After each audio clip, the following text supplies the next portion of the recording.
Welcome to Jane Agency PH. Ang topic natin for today's video ay how to join. Meron na naman po tayong bagong app na pwedeng pagkakitaan kahit nasa bahay lang po tayo. Ituturo ko po sa inyo kung paano sumali dito. Napakadali lang po ng steps. Punta po muna tayo sa ating page na Jane Agency PH at paki-message lang po para ma-assist namin kayo. Step 1, gamitin link sa pag-download. Pakisabi lang po, Hala App, para alam po namin kung ano yung a-applyan nyo. Marami po kasi tayong apps, kaya paki-mention na lang po yung apps na gusto nyong applyan. Pagkabigay ng link po, pindutin lang nyo po yan para po direct kayo naka-join sa ating agency. Pagkapindot po nitong link, dito kayo mapupunta. Step 2, pindutin sa baba, download now. Ayan po yung itsura pagkatapos mapindot ng link. Yan. Pindutin lang po, download now. Pagkapindot ng download now, dito po kayo mapupunta sa Play Store or App Store para i-install yung app. Available po siya sa Android users at iPhone users. Step 3, i-install sa Play Store or App Store.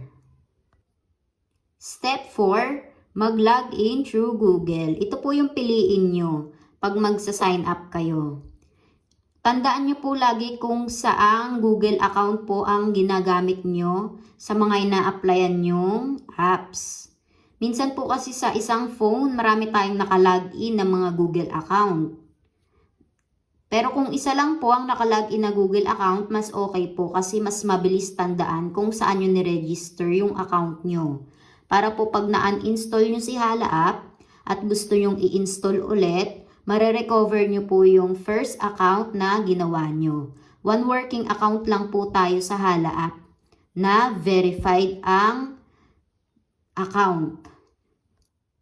Step 5, punta sa agency. Kapag nakapasok na po kayo sa app, ayan, maglalagay lang po kayo ng name nyo, ng picture, birthday, ganon.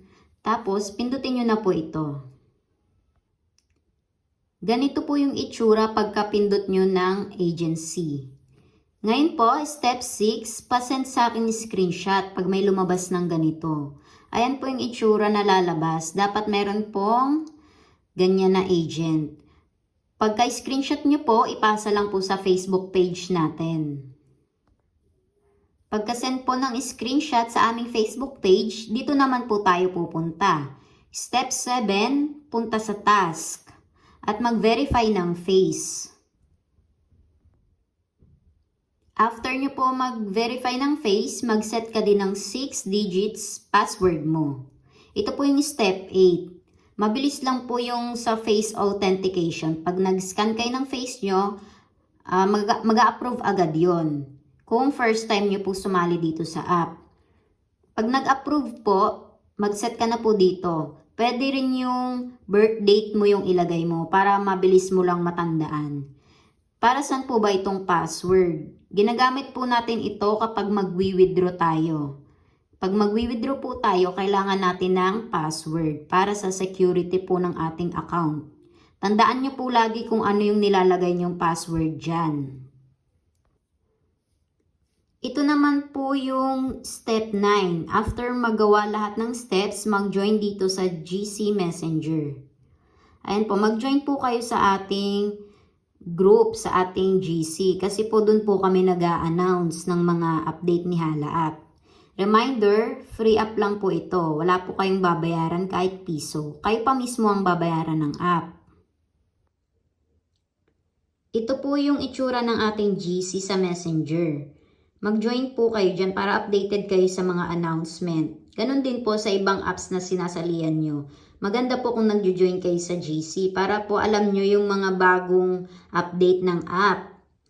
Ngayon po, si Hala App, merong 7 days newbie reward po sa mga bagong sali. May free task po tayo na makiklaim. Yun po yung gagawin natin sa ating next vlog kung paano kumita kay Hala App.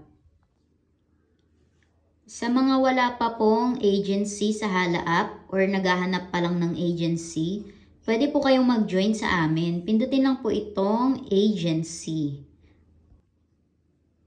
Pagkapindot po ng agency, ganyan po ang lalabas. Pindutin lang po itong sa taas. I am a host, then pindutin po ang join agency. Ito po yung agency code na ilalagay. 1188880. Tapos, pindutin lang po itong submit. Pag pindot po ng submit, ito yung lalabas. Ayan pong binilugan ko. Ganyan na po yung itsura niya. Paki-screenshot lang po niyan at pakipasa po sa Facebook page para ma-assist po namin kayo. Sa mga nag-install po ng apps na hindi ginamit yung link namin or diretso po sa Play Store nag-download, pwede pong ilagay dito ang agency code. Ayan. 11888 tapos 0. Then save po. Maglagay po kayo ng profile picture nyo, name nyo, birthday nyo, at kung male ba kayo or female. Paki-like na rin ng ating Facebook page at paki-subscribe na rin ng ating YouTube channel para updated kayo sa mga video tutorials. Maraming salamat!